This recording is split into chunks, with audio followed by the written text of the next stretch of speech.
If you're a hip-hop artist who wants to mix your own recorded music, then I'm going to show you how with videos that go over mixing both a beat and vocals step by step. I'm Jamal Patton, and I've been involved in music creation for more than 35 years. Over the last 6 years as a mastering engineer, I have helped hip-hop artists get their music ready to be released, and now I will do the same for you. Let's begin. Okay, so in the last video, I showed you the kick. Now let me show you what I do with the snare. All right, so as you see, there's only one EQ, compressor, same thing, the torque, and it does the same thing. And same thing here, Clip Freak, Soft Clipper, and the gain plugin. So let's check out the EQ settings. Okay, now, as you see, I got high pass filter here, 150 hertz. At 175 hertz, or I'm sorry, 174 hertz, but you can also do 175 hertz. I got 1.5 dB with a Q of 1. Then I got 800 hertz. And I'm taking out 3 dB. And this is the tightest, most narrow Q you can get on this EQ, 100. And then we got 5,000 hertz, half a dB, 0.5 or 0.51 on the Q. And then we go up here, this is a shelving EQ, 10,000 hertz, 6 dB with a Q of 0.50. Okay, now let's go and explain it. So the 150 high pass filter, this is just cleaning up that low end. You don't need anything below 150.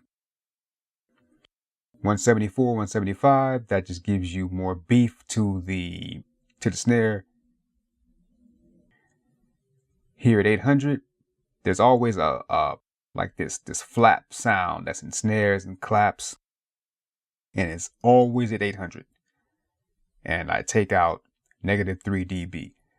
For years, I thought it was not always 800. I thought it was 800 and maybe a little more, like 806 or something like that, or 830 or something like that. But then over the years, I realized, no, it's always 800 hertz. 5,000 hertz, what that does is that gives it a little bit of brightness. That's why it's only half a dB. And then the 10,000 hertz, that just gives it the air. It opens it up, makes it sound bigger. And I think that also helps to balance it out with the kick. And those are the EQ settings. Okay, so now let's look at the compressor. Same thing, 5.2 to 1 is the ratio. The makeup gain is only 3 because I'm only going for 3 dB of gain reduction with the snare.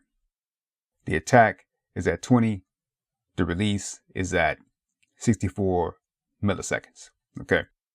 And those are the compression settings. And I'm always going for 3 dB of gain reduction with the snare. It's not 10 like the kick. So let's take a listen to this snare.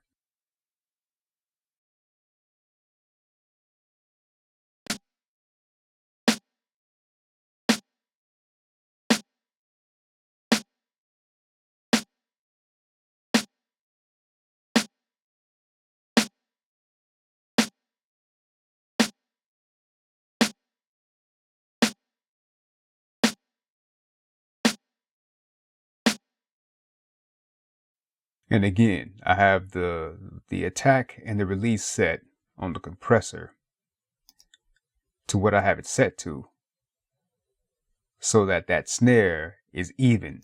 The front end of the snare is going to match the back end of the snare. It's not going to hit hard and get soft in the end. It's not going to hit soft and get harder in the end, or louder, or more present.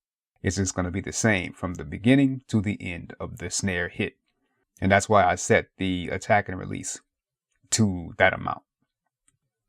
Gives it a nice, hard-hitting, even snare. Once again, Nothing that's jumping out, nothing distracting. It's just hitting and sounding good.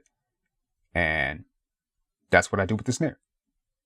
See you in the next video.